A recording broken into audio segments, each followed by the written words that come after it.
points office has an MMA flavor to it, and we have the champion, UFC interim welterweight champion, Carlos Condit in the house. And Carlos, always a pleasure to have you come and talk to us about your career and stuff like that. And boy, you got a big fight coming up now. You know, this thing with GSP, George St. Pierre, that you're going into his backyard to keep that title and to make the title a permanent thing.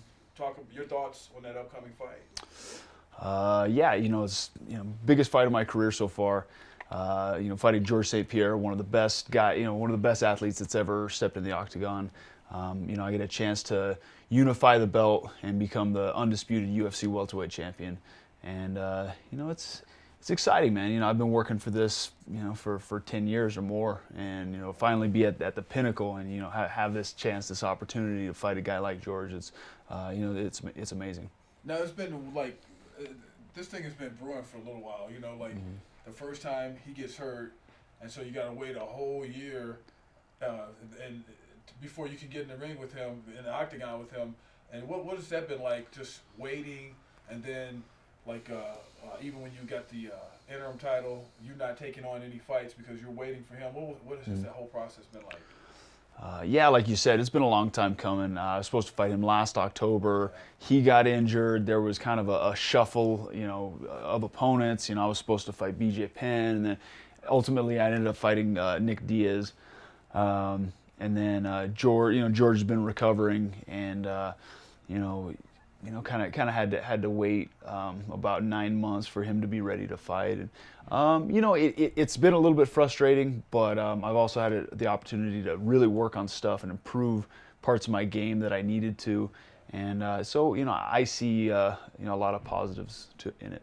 And as far as him coming back from an ACL injury, and needing the time to heal from that, do you anticipate that there's going to be rust on him, or do you not even think like that because you know what a dangerous fighter he is? Well, by all reports from his camp, from his coaches, everybody around him, he's as good as he's ever been, or even better.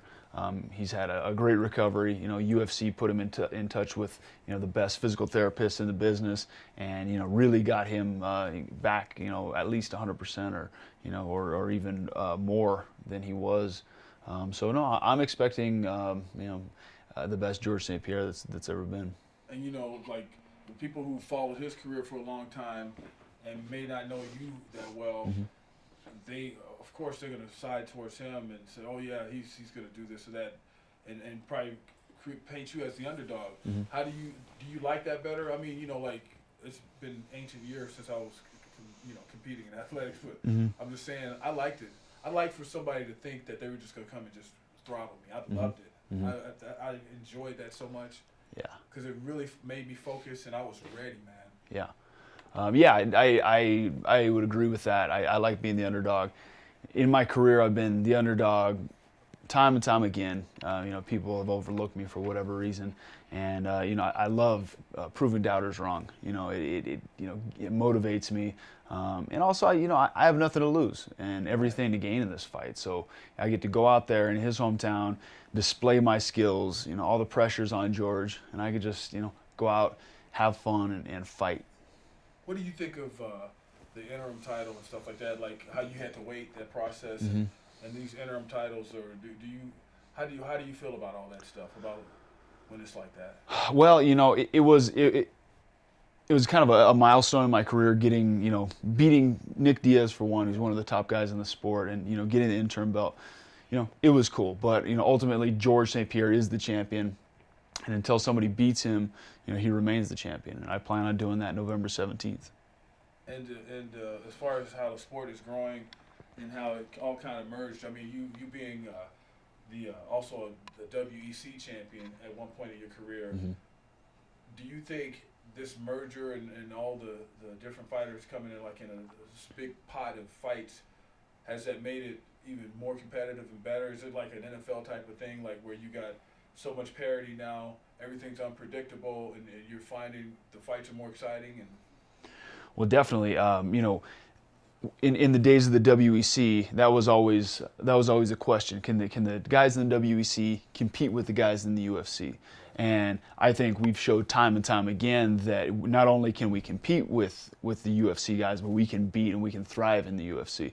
WEC was an incredibly entertaining organization, some great dynamic fighters, very exciting fighters. And when they got infused into the UFC, man, it really stirred up the pot and made it possible for some exciting matches to be made. When you were growing up, and when you were at Cibola, were you thinking one day, oh yeah, one day I'll be an MMA champion? I mean, the sport hadn't even really got off the ground back then. But did you ever see this coming, or is this something that just kind of happened? Well, I loved mixed martial arts from the first time I walked into the gym. This is what I wanted to do, loved it. But like you said, the sport wasn't where it is today. The sport has grown, exponentially in the last 6 or 7 years, and the popularity is just it's incredible. From where it was. When I started, it was basically the dark ages. So there was really no. There was no telling what was going to go on in the sport, or guys weren't making careers out of it. Even the best dudes in the sport were still working side jobs, and it wasn't really a profession. So it was kind of hard to envision something like this happening, and me doing this for a living, and fighting at the top level. Yeah, I mean, do you ever have to pinch yourself now that has happened? Or you ever like, wait a minute, man, this is crazy. Well, it's been a gradual progression, so it's not just like, it's not a surprise. Well, it wasn't like overnight all of a sudden. I've had some time to kind of get used to the idea. And this Jackson's camp being here, and like you could go to like the MMA series that they have, that the Jackson's MMA series, and you see all you guys there, all these big fighters, everybody who's anybody in UFC, be ringside. This kind of just shows the respect that Jackson's has as far as a team and just the whole work environment over there. This is like ground zero for you for MMA. Yeah, man, and it has been for a long time. Greg Jackson and some of the other trainers here in Albuquerque were really putting out what we see as the modern MMA fighter. Back when guys were single discipline fighters, when you had the Hoist Gracie or the guys who specialize in kickboxing or grappling or wrestling, we were putting everything together and kind of producing what you see in mixed martial arts today. These well-rounded fighters, great athletes, but also dynamic skills with the stand-up, with the grappling, with the wrestling. Really complete, well-rounded fighters. So I really don't think it's any coincidence that people are flocking from all over the world, literally, to come train here. Are you gonna have are your kids? You gonna have any kids that you're gonna bring up as an MMA fighter? Or? I have a 2-year-old, 2.5-year-old right now, and you know what? Like I think what I'm gonna do is kind of what my dad did, is probably put him in different sports. Let him get his athletic abilities up. Try to figure out what he likes. Right. And if he wants to be a fighter, great. If he wants to be a soccer player, a golfer, even better. Right. Yeah. So as far as admiring somebody when you were coming up, who was your man? I know when I was coming up watching fighters, every time I thought about fighting at all, boxing is different. I would think about Muhammad Ali for boxing, but when I'm talking about just finishing it off, I think about Bruce Lee.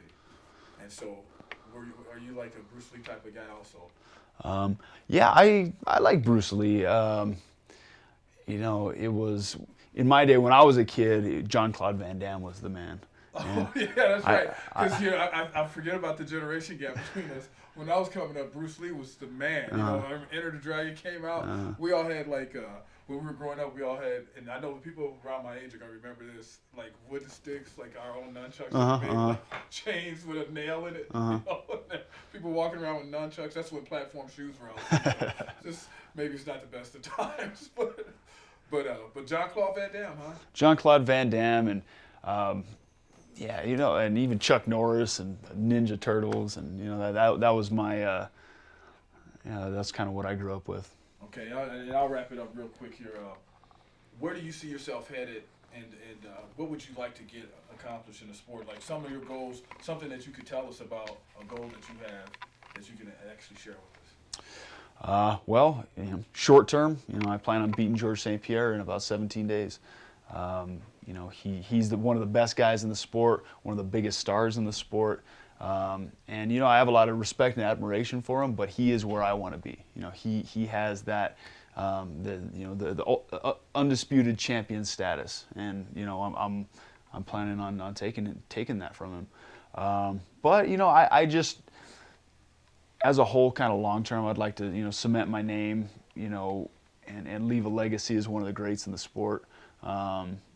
Just be known and remembered as a guy that put on exciting fights and really displayed what the sport's all about. You still go by your